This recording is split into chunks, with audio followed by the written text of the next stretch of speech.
जय हिंद दोस्तों। हमारा बिहार में आपका स्वागत है। और आज है 25 जून 2021 और 25 जून 2021 से जितने भी करेंट अफेयर्स के क्वेश्चन हैं जो बिहार से जुड़े हुए हैं उसको आज हम डिस्कस करेंगे। और दोस्तों, इस वीडियो का अगर आप पीडीएफ डाउनलोड करना चाहते हैं तो हमारे टेलीग्राम चैनल से डाउनलोड कर सकते हैं। टेलीग्राम एप्लीकेशन में सर्च कीजिए हमारा बिहार एचबी और चैनल को ज्वाइन कीजिए। वहाँ पे आपको सारे दिन का पीडीएफ हिंदी और इंग्लिश दोनों लैंग्वेज में मिल जाएगा। और दोस्तों, इस वीडियो के लास्ट में मैंने रिवीजन का 2 प्रश्न रखा है जिसका आंसर आप लोगों को कमेंट बॉक्स में देना है, तो वीडियो लास्ट तक जरूर देखिए। तो चलिए शुरू करते हैं। तो दोस्तों, आज का पहला प्रश्न है, हाल ही में विश्व भोजपुरी दिवस कब मनाया गया है? तो 24 जून को मनाया गया है विश्व भोजपुरी दिवस। सी ऑप्शन इसका सही हो गया।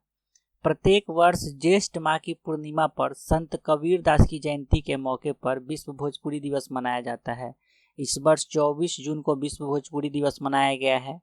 मॉरिशस की संसद ने 2011 में भोजपुरी को अपनी राष्ट्रीय भाषा के रूप में दर्जा दिया था। विश्व में भोजपुरी जानने वाले लोगों की संख्या करीब 5 करोड़ से अधिक है और इसे संवैधानिक भाषा का दर्जा देने के लिए आवाज़ उठाया जा रहा है। और 22 फरवरी 1963 को प्रथम भोजपुरी फिल्म गंगा मैया तोहे पियरी चढ़ई वो रिलीज किया गया था। वरिष्ठ साहित्यकार भगवती प्रसाद द्विवेदी के अनुसार भोजपुरी भाषा का इतिहास 7वीं सदी से शुरू हुआ है। यह भाषा लगभग 1000 वर्ष पुरानी है और राजा भोज के वंशजों के द्वारा बिहार में मल्ल जनपद में आकर अपना नया राज्य स्थापित किया गया था, जिसकी राजधानी भोजपुर थी और भोजपुरी इसी क्षेत्र की बोली है। 17वीं शताब्दी में भोजपुरी का विकास धरती दास और दरिया दास के द्वारा किया गया था, जबकि आधुनिक युग में महेंद्र मिश्रा, भिखारी ठाकुर, बाबू रघुवीर नाथ ने इस भाषा को नवीन पहचान दी। भिखारी ठाकुर को भोजपुरी का शेक्सपियर कहा जाता है। ठीक है। अगला प्रश्न है, राज्य के 12 जिलों के ग्रामीण बिजली उपभोक्ताओं को अगले 1 महीने में 10 रुपये में एलईडी बल्ब उपलब्ध कराया जाएगा। इस योजना की शुरुआत मार्च 2021 में किस जिला से किया गया था? तो इस योजना का शुरुआत किया गया था भोजपुर जिला से। डी ऑप्शन सही हो गया। और इसका विस्तार अब 12 जिलों में किया गया है। ठीक है। इस योजना के लिए यूनाइटेड नेशन की कार्बन क्रेडिट योजना की से सब्सिडी की भरपाई की जाएगी। 7 वाट की एलईडी बल्ब की लागत 70 रुपया और 12 वाट की एलईडी बल्ब की लागत 80 रुपया है। ऐसे में 10 रुपये में बिजली उपभोक्ताओं को बल्ब देने के बाद करीब 60 रुपया और 70 रुपये प्रति बल्ब की लागत भरपाई केंद्र सरकार करेगी और इसके लिए संयुक्त राष्ट्र के कार्बन क्रेडिट फंड का लाभ लिया जाएगा। अब दोस्तों, नाम आया भोजपुर जिला का, तो चलिए इसके बारे में जानते हैं। तो भोजपुर जिला जो है दोस्तों, ये पटना प्रमंडल के अंतर्गत आता है।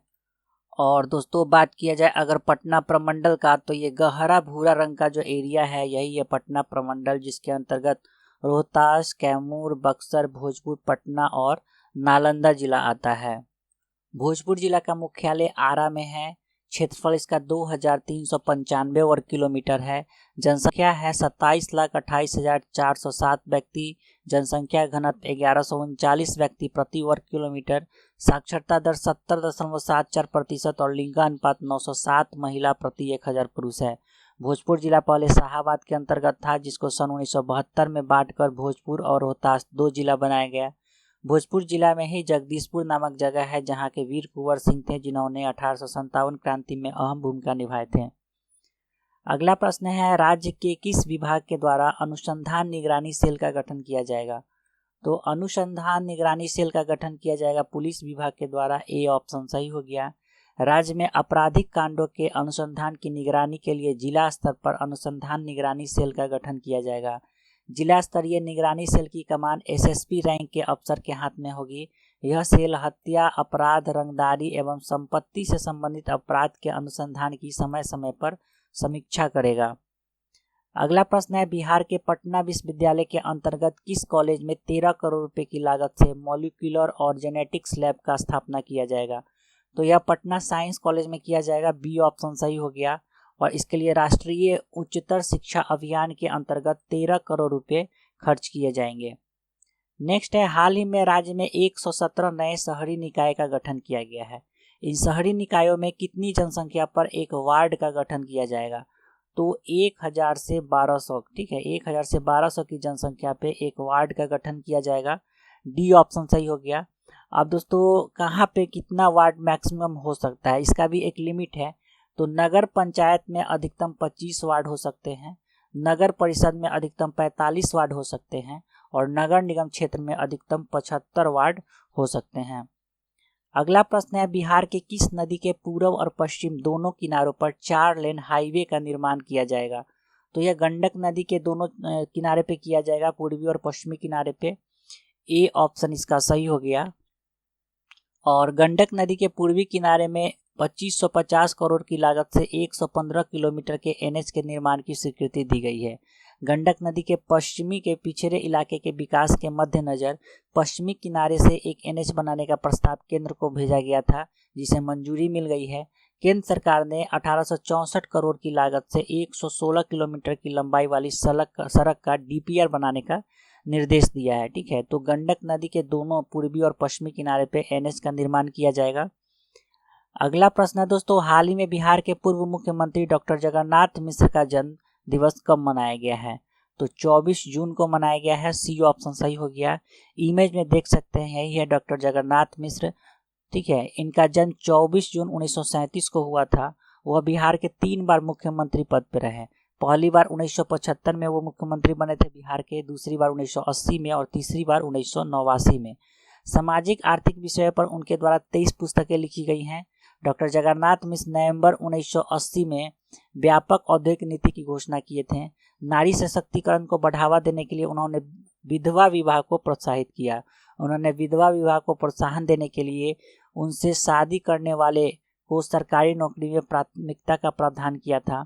उन्होंने 35 साल तक की विधवाओं से शादी करने वाले 35 साल तक के पुरुषों को तृतीय व चतुर्थ श्रेणी के सरकारी पदों पर नियुक्ति में प्राथमिकता का नियम बनाया था और इन्हीं के द्वारा अंतर्जातीय विवाह पर अनुदान की शुरुआत की गई थी। अगला प्रश्न है दोस्तों, बिहार के किस औद्योगिक संस्थान में 3 दिवसीय ट्वैकथॉन का आयोजन किया जा रहा है? तो एनआईटी पटना में किया जा रहा है। ट्वैकथॉन का आयोजन पूरे देश के विभिन्न संस्थानों में किया जा रहा है। इसका लक्ष्य है $1 अरब के खिलौना बाजार का दोहन करना। 5 जनवरी 2021 को इसकी शुरुआत की गई थी और 22 से 24 जून तक इसका ग्रैंड फिनाले का आयोजन किया जा रहा है। अगला प्रश्न है, बिहार के किस जिला में स्थित केसरिया बौद्ध स्तूप को पर्यटन की दृष्टि से विकसित करने का निर्णय लिया गया है? तो केसरिया बौद्ध स्तूप जो है दोस्तों, यह पूर्वी चंपारण में है। ए ऑप्शन सही हो गया। इमेज में देख सकते हैं, यही है केसरिया बौद्ध स्तूप। भगवान बुद्ध जब महापरिनिर्वाण ग्रहण करने कुशीनगर जा रहे थे तो वह 1 दिन के लिए केसरिया में ठहरे थे। जिस स्थान पर वह ठहरे थे उसी जगह कुछ समय बाद सम्राट अशोक ने स्मरण के रूप में स्तूप का निर्माण करवाया था। इसे विश्व का सबसे बड़ा स्तूप माना जाता है। तो दोस्तों ये था इसका करेंट अफेयर्स। चलते हैं रिवीजन के तरफ। तो रिवीजन का पहला प्रश्न था, हाल ही में टीकाकरण अभियान गीत कर दिखाएगा बिहार, कोरोना का टीका लगाएगा बिहार, किसके द्वारा लॉन्च किया गया है? तो नीतीश कुमार के द्वारा। सी ऑप्शन सही हो गया। दूसरा प्रश्न था, हाल ही में कौन सा केंद्र शासित प्रदेश बिहार के आम व लीची के उत्पादन को प्रोत्साहित करने की घोषणा की है? तो जम्मू कश्मीर। ए ऑप्शन सही हो गया। तो कल के प्रश्न का सही उत्तर हो गया सी और ए। आज का रिवीजन का प्रश्न है, बिहार के किस जिले में सीआरपीएफ की रैपिड एक्शन फोर्स बटालियन की स्थापना की जाएगी? और आज का दूसरा प्रश्न है, हाल ही में बाल हृदय योजना के अंतर्गत परिवहन खर्च को 5000 से बढ़ाकर कितना किया गया है? तो इस दोनों प्रश्न का उत्तर आप लोग को कमेंट बॉक्स में देना है। तो दोस्तों चलिए अब समय आ गया है क्विज के रिजल्ट का। तो दोस्तों 24 जून का जो करंट अफेयर्स का क्विज था उसमें प्रथम स्थान पे धीरज कुमार हैं, धीरज कुमार उपाध्याय। दूसरे स्थान पे पीयूष कुमार है और तीसरे स्थान पे हैं अमित, ठीक है। इन तीनों को बहुत बहुत बधाई। और दोस्तों आप भी क्विज ज्वाइन कर सकते हैं टेलीग्राम चैनल पे। टेलीग्राम में सर्च कीजिए HB क्विज और चैनल को ज्वाइन कीजिए जिसका नाम है क्विज क्लब। और वहाँ पे प्रतिदिन शाम में 7 से 8 के बीच में करंट अफेयर्स का क्विज बोर्ड पोस्ट किया जाता है, जिससे आप क्विज ज्वाइन करके आप क्वेश्चन का रिवीजन भी कर सकते हैं करंट अफेयर्स का। साथ ही अगर आप आते हैं टॉप 3 में तो आपके नाम का अनाउंसमेंट भी किया जाएगा हमारा बिहार यूट्यूब चैनल पे। तो चलिए दोस्तों आज के लिए इतना ही। आशा करता हूँ आपको यह वीडियो अच्छा लगा होगा। तो वीडियो अगर पसंद आ रहा है तो वीडियो को लाइक करना ना भूलें तथा अपने दोस्तों में ज़रूर शेयर करें। साथ ही अगर चैनल पर नए हैं तो चैनल को सब्सक्राइब कर लीजिए और बेल आइकन भी दबा दीजिए, जिससे आपको सारे वीडियो का नोटिफिकेशन मिलता रहे। तो मिलते हैं जल्दी फिर एक नए एपिसोड के साथ, तब तक के लिए जय हिंद जय बिहार।